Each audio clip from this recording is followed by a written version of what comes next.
Alright, today we're going to be replacing an Inkbay and an S30670. Pretty much goes the same for the 50670 and the 70670.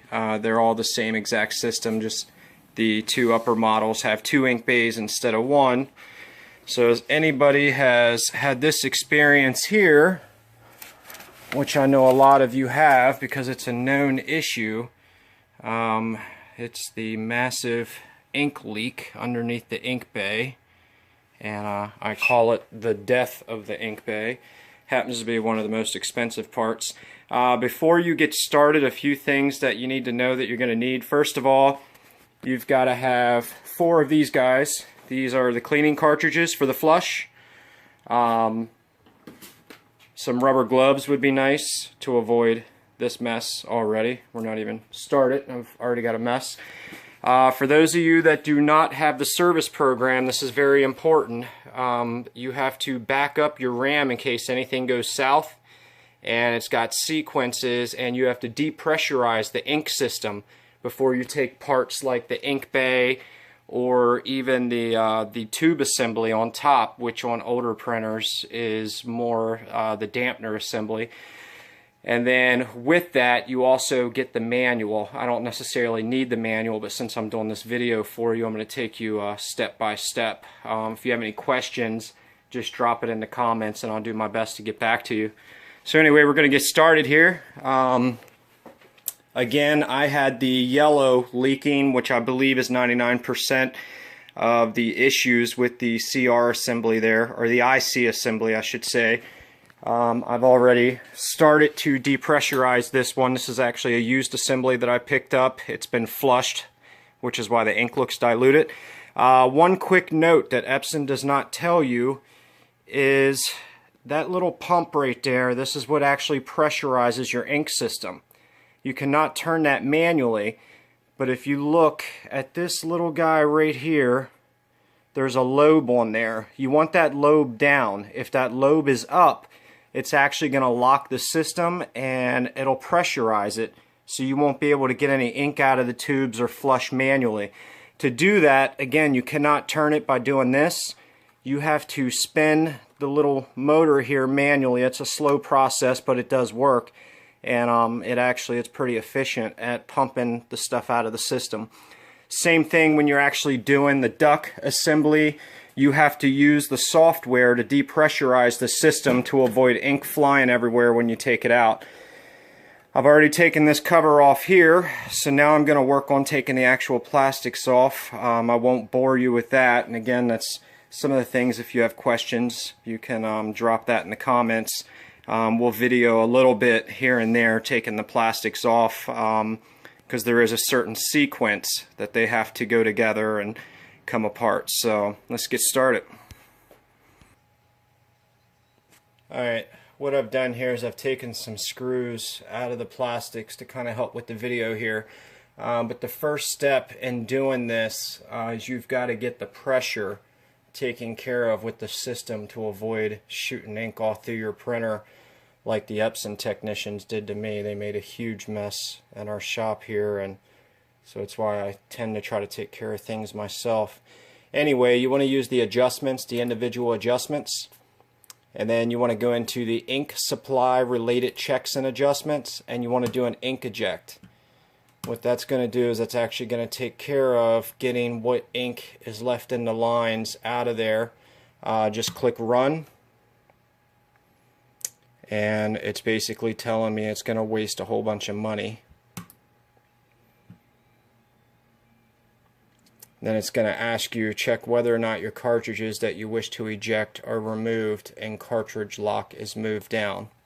So now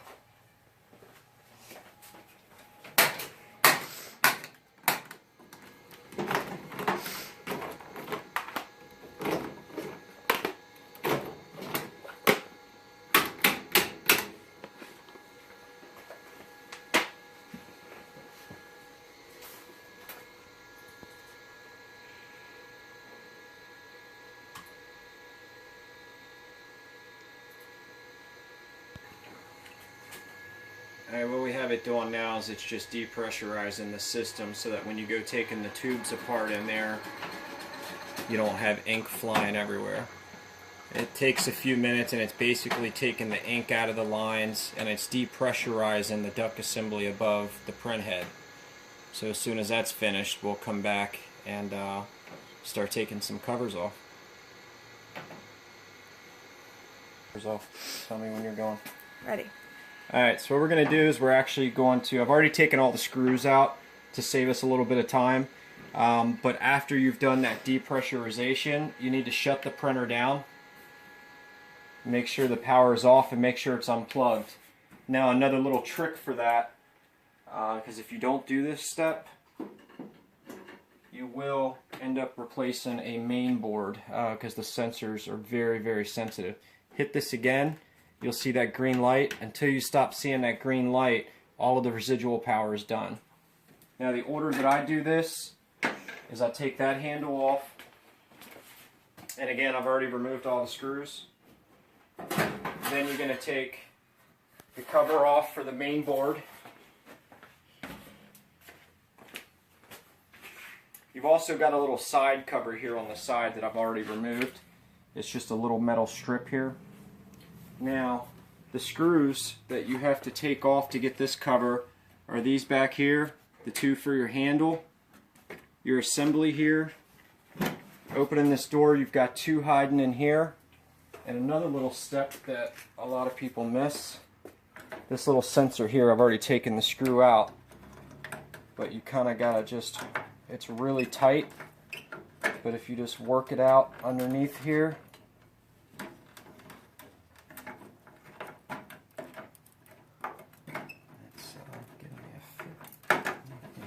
really tight.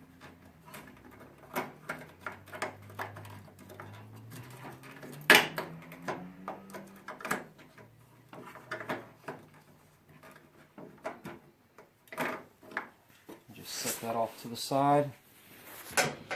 Now I should be able to remove the whole upper part of this cover.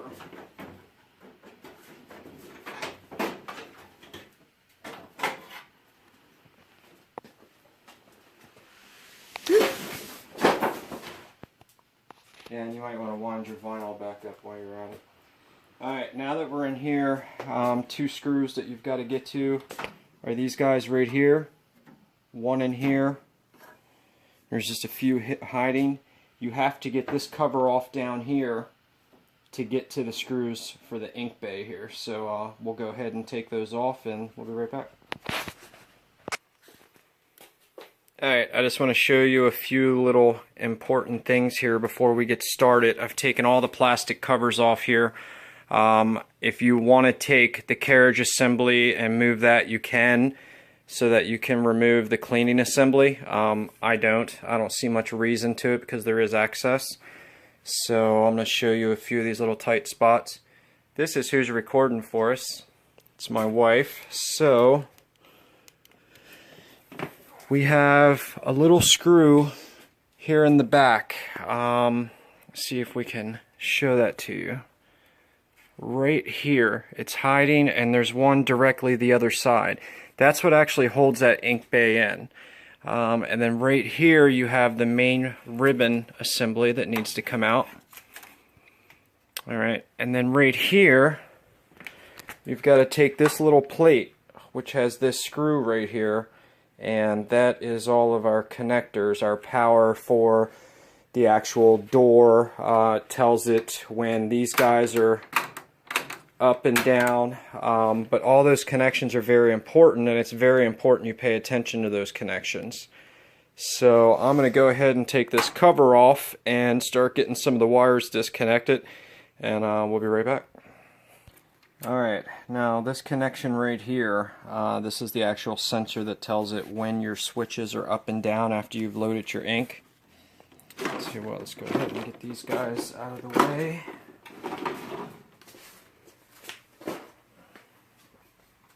Instead of taking any individual connections off, you just take this whole connection off here. Something else you've got to pay attention to is these connectors are actually double-sided, and what I mean by that is this connector can actually come out of this main connector here, and some of your smaller ones that will happen, so just really pay attention to that. Next, you've got a big connector here. Alright, those are the main connectors that you've got for your Ink IC assembly. Now getting down in the back, which is a lot tougher to see, you kind of just gotta follow the cables for it. And each color down here has got one in the back, and it's connected with these guys. And again, each one has one, so you just have to follow them down there and pull them out. And this is kind of what I was talking about with this connector. They will come out of there. I don't really want to go forcing it too much, but sometimes I'm pulling them, this side will come out rather than the other. So when you go to put it back together, you're like, hold up, that doesn't match. Just look at the one you took out versus the one in, and you'll see. If you look down in the bottom here, you'll see where my yellow ink was puddling out of there in the back. Not sure if you can really see that there. Alright, so I'm going to go ahead and get the rest of these connectors out so I can start pulling this thing out of here.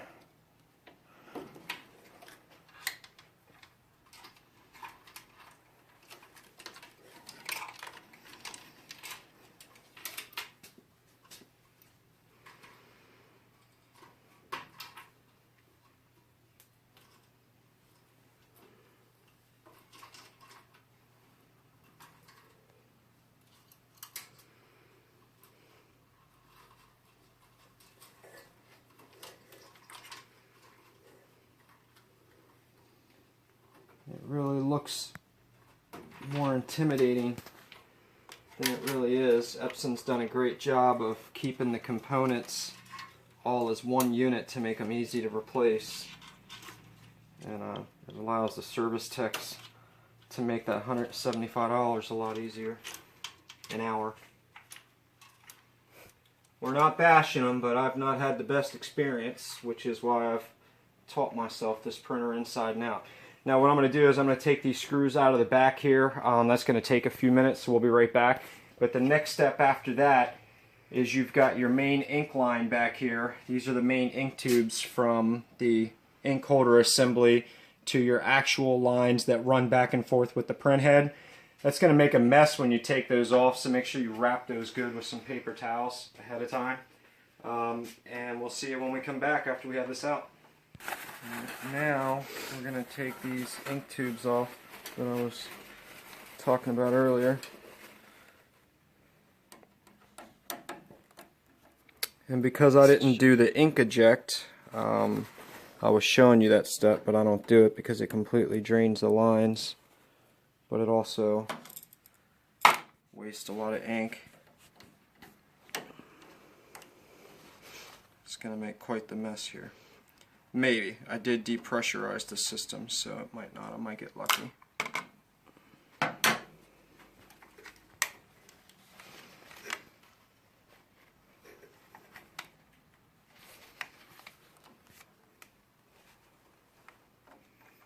Yeah, it looks like I got lucky.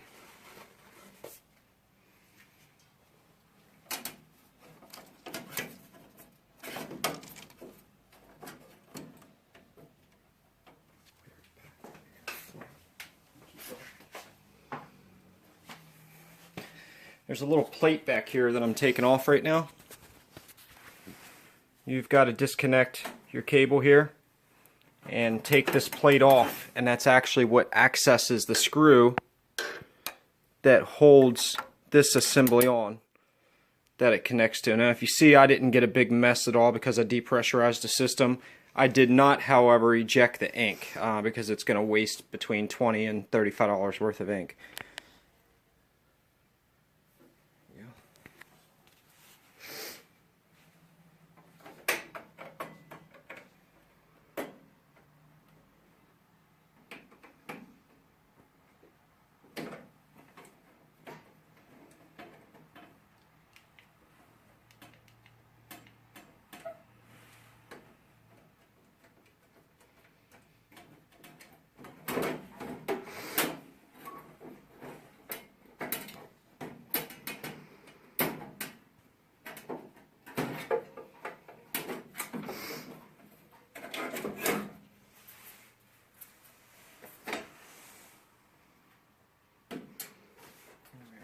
we've just got one Phillips screw that holds that in there, and you got to be careful because looks like some of the O-rings want to come off there, but we're not going to let them. You've got to reuse those O-rings unless you've got a new pack that you happen to remember to order, like I happen to have.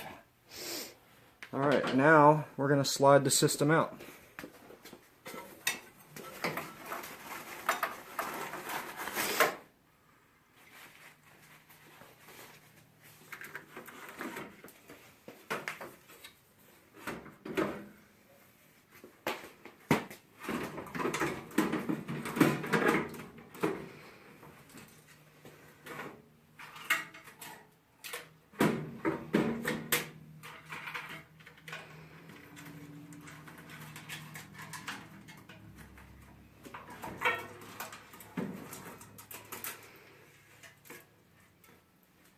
And that is the removal of the Inkbay. As you can see, it makes quite a mess in there. The two screws in the back I was talking about actually go into here, and you just got to kind of play around with the best way to get to those.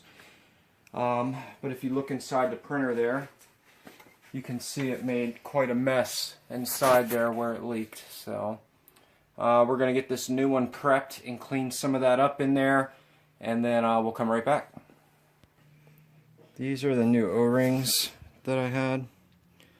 Kind of got to take a screwdriver or something and slide those down over there. Unless we get lucky, but there we go.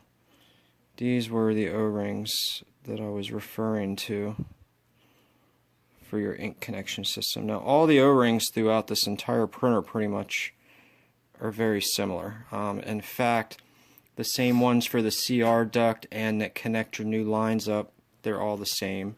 Just basically a staggered setup there for O-rings. You could probably use regular O-rings if yours are bad and you don't have these, as long as they're the same size. All you're doing is sealing the two connections up for the lines. Just make sure that they are resistant to solvent so that it doesn't eat them. These are all of our new lines, wiring connections we've got to hook up. And then your ones down here, which are pretty tight, so you just kind of got to reach down there and do the best you can.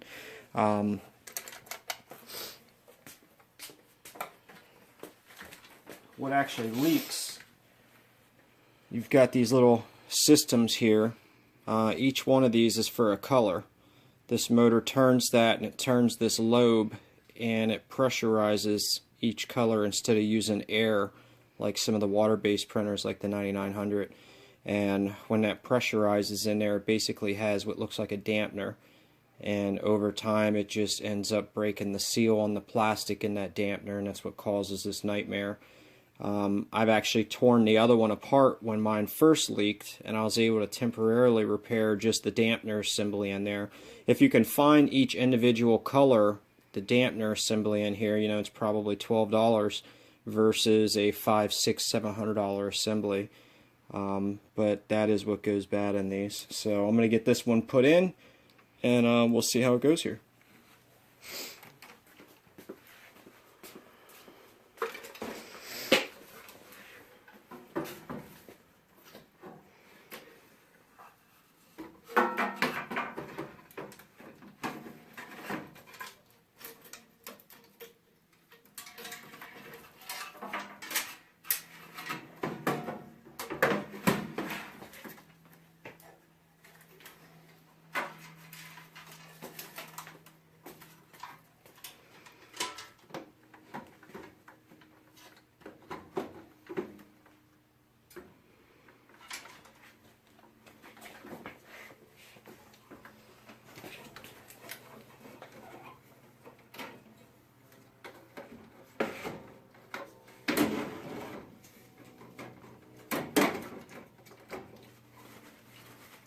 You kind of got to lift up to slide this in, but when you're doing that, make sure all your lines are clear before you really go setting it back in there the whole way and actually lock it into these little metal brackets here.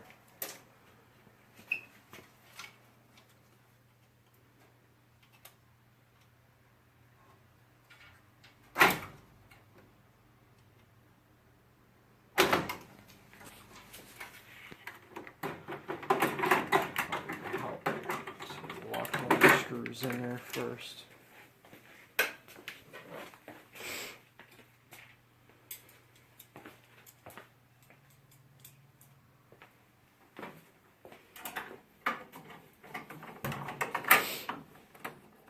Something else that makes this a lot easier is go to Home Depot and get yourself a screwdriver magnetizer, because that will take a whole lot of frustration out of all of this.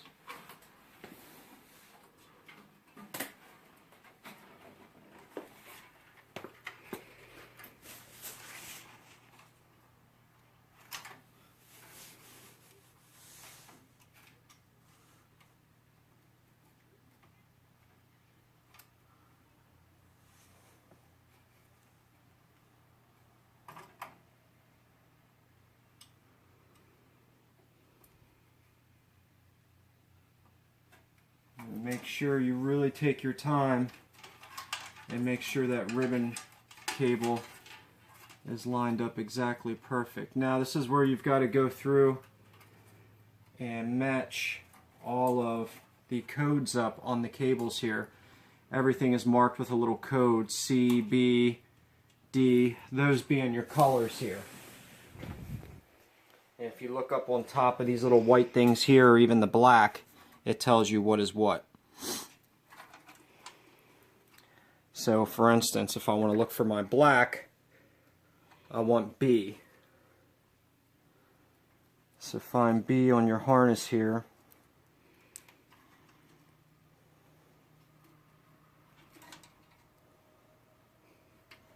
Which is right here. And pull that cable up from the black.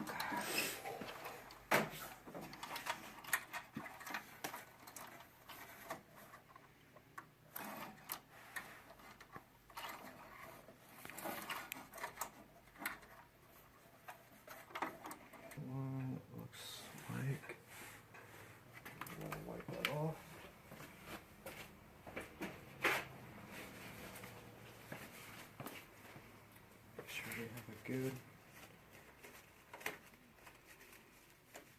clean seal.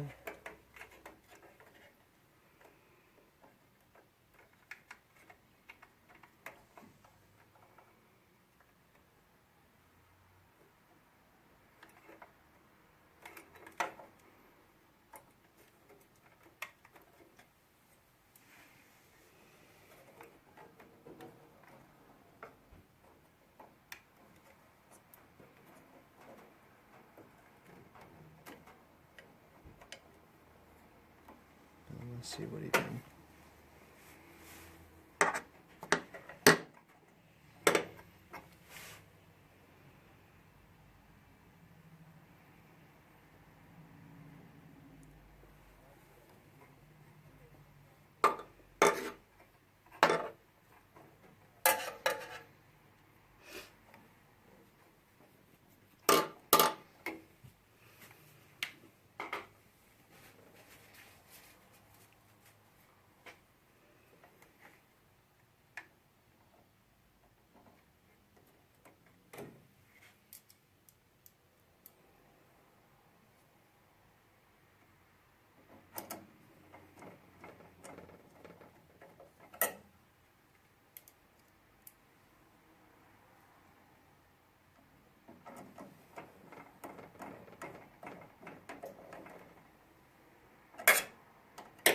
And when you're tightening those screws down, you want to make sure you get them snug, but you don't want to strip out